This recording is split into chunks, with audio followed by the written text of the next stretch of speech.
जीते हैं, प्लीज उसके बारे में थोड़ा सा बताएंगे क्या क्या आपने जीता है? सर वैसे तो अगर लेटेस्ट लगाओगे तो आई एम एशिया चैंपियन 2022।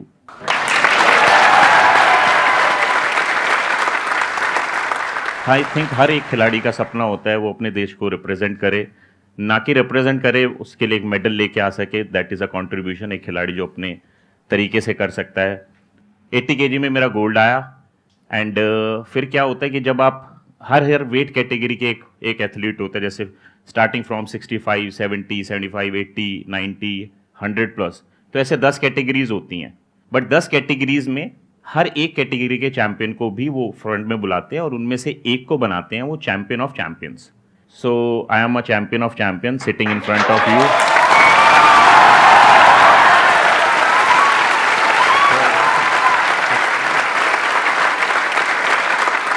तो इस साल 2022 का वो मेरा कंट्रीब्यूशन है। मैं अपने देश के लिए एक बड़ी सी ट्रॉफी, एक गोल्ड मेडल, एक चैंपियन ऑफ चैंपियंस का मेडल लेके आया हूँ। बट उसके अलावा भी मैं मिस्टर इंडिया रह चुका हूँ 3 बार। अब आप ये तो नहीं पूछोगे ऐसी कितनी उम्र है मेरी? इनफैक्ट मैं पूछने वाला था आपसे कि आपकी एज कितनी है जब आपने मिस्टर एशिया का टाइटल आपने जीता, चैंपियन ऑफ चैंपियंस, तब आपकी एज कितनी थी?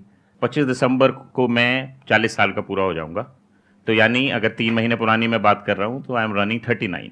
बट जब मैंने पहला कंपटीशन पार्टिसिपेट किया था 2001, so it's being 22 years I am continuously participating और अपनी कंट्री को रिप्रेजेंट कर रहा हूँ, मेडल्स लेके आ रहा हूँ।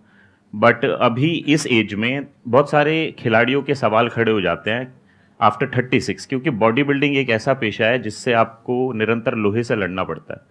रोज़ जिम में जाके 4-4-5 घंटे लड़ना लोहे से, फिर उस तरह का डाइट फॉलो करना। आई थिंक 36 में मोस्ट ऑफ द एथलीट्स जो हैं वो रिटायरमेंट ले लेते हैं। तो मेरे ऊपर भी 2018 में ये सवाल उठा था, क्योंकि 2018 में मैं अपनी वेट कैटेगरी में गोल्ड आया था बट चैम्पियन ऑफ चैम्पियंस नहीं बन पाया था। बट 2018 के बाद 19 में कोविड, 20 में भी कोविड रहा, 21 में कोई कंपटीशन नहीं हो पाया। तो 36 से फिर वो मैं 37 हो गया, 38 हो गया, 39 हो गया। बट बहुत सारे लोगों के सवाल थे कि यतेंद्र सिंह फिनिश हो चुका है अब एज एन एथलीट, क्योंकि जब मैंने यूट्यूब पे वीडियोस बनानी शुरू करी कोविड के दौरान, बहुत सारे लोगों ने मुझे उंगली उठाई कि अब तो ये बस यूट्यूबर बन के रह गया, इसके अंदर का खिलाड़ी मर गया। तो इस साल मेरा बस यही चैलेंज था कि मेरी जंग मुझी से है, किसी और से नहीं, और अगर है खुद पे विश्वास तो तुझे कोई रोक सकता नहीं।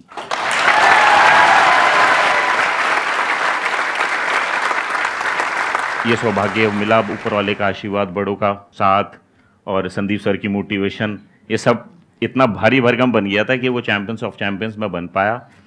तो कहने का मतलब यही है कि 39 में इस तरह की चैंपियनशिप जीतना डिफिकल्ट होता है बट इम्पॉसिबल नहीं होता। तो सर अब हम अपना Q&A सेशन शुरू करते हैं। सर मेरा क्वेश्चन है कि मैं बहुत ज़्यादा वर्कआउट एडिक्टेड हो जाती हूँ, मतलब more than 2 hours running, workout and yoga सब करने लगती। तो इससे मेरा क्या हुआ कि जो मसल्स पेन है, knee pain and joints pain, वो स्टार्ट हो जाता है।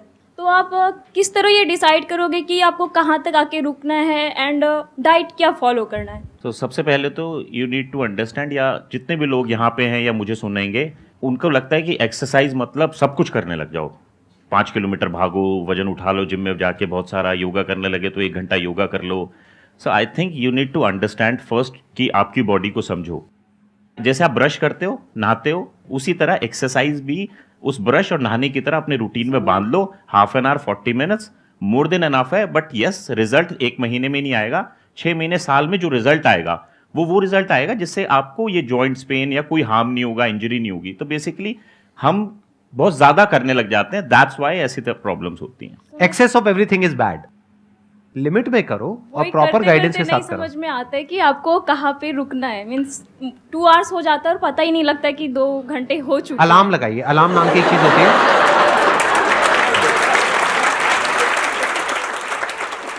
संदीप सर, मेरा कहना ये भी है कि जैसे मेरी थोड़ा अंग्रेजी में हाथ तंग है, बट मुझे जब इंग्लिश सीखनी थी तो मैं एक मैम के पास गया था कि मैम मुझे बताओ जरा, ये ग्रामर जो इज, वीज, वॉज, इधर उधर लवर है, ये क्या है, समझ में नहीं आता। तो उन्होंने मुझे समझाया उन्होंने पूरा प्रयास किया, उसके बाद भी मैं थोड़ा ही समझ पाया, ये मेरी दिक्कत थी। बट जब आप एक्सरसाइज करने जाते हो, योग सीखने जाते हो या मेडिटेशन करने जाते हो, उसके लिए आप टीचर हायर क्यों नहीं करते? That is an investment. So you need to have a professional person to guide you this. मतलब इसमें भी मुझे लगता है एक्सरसाइज करनी है, चलो जाओ डंबल उठाओ, खींचो खींचो, अरे भाई खींचो तो, कोई एक देख लो आसपास कौन है। तो यानी ये भी एक इन्वेस्टमेंट है। जिस तरह मैं उस टीचर के लिए 100 200 500 फीस दे रहा था उनके आगे अनुसार, बट आपको ये समझना चाहिए फिटनेस पे भी आपको थोड़ा थोड़ा स्पेंड करना चाहिए। एक्सरसाइज अगर गलती से भी गलत हो गई ना, जिंदगी भर के लिए एक्सरसाइज करने के लायक नहीं रहोगे। मैं सही कह रहा हूं, गलत कह रहा हूं? तो इसमें तो ट्रेनर की सबसे ज्यादा जरूरत है। पढ़ाई में हमारे नंबर कम ना आए, इस वजह से हम क्या करते हैं, ट्यूशन लगाते हैं, ट्यूशन के लिए पैसा देते हैं, तो वहां हम पैसा लगाने को तैयार है।